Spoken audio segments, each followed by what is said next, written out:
મિત્રો અહીંયા બોર્ડ પર 1 થી 24 નંબર લખેલા છે અને હું તમને એમ કહું કે આ 1 થી 24 નંબર ગોતો તો તમે ગોતી શકશો, કદાચ થોડો સમય પણ લાગશે. બટ હવે અહીંયા તમને એક ટિપ્સ આપું કે 1 થી 24 નંબર કઈ રીતે ગોઠવાયા છે. જો આપણે આને 4 ભાગની અંદર વહેંચી દઈએ અને હું એમ કહું કે 1 અહીંયા મળશે, 2 અહીંયા મળશે, 3 અહીંયા છે, 4 અહીંયા છે, 5 6 7 8 9 10 11 12 તો ખૂબ ઝડપથી થશે. એનું કારણ તમને સમજાયું?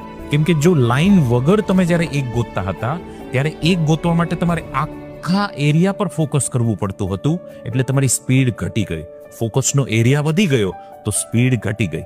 બીજી વારમાં શું થયું? મેં તમને કીધું કે 1 એટલામાં જ મળશે, તમારો ફોકસનો એરિયા ઘટી ગયો તો સ્પીડ વધી ગઈ.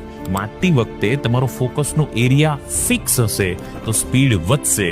આપણે વાંચતા વાંચતા બધી દુનિયાભરનું ફોકસ કરવા જઈએ એટલે સ્પીડ ઘટી જાય છે. તમારી વાંચવામાં સ્પીડ છે કે નહીં? ચોક્કસથી કોમેન્ટ કરજો અને હા, આ થિયરીને એપ્લાય પણ કરજો. આપનું પણ રિઝલ્ટ ઇમ્પ્રૂવ થશે.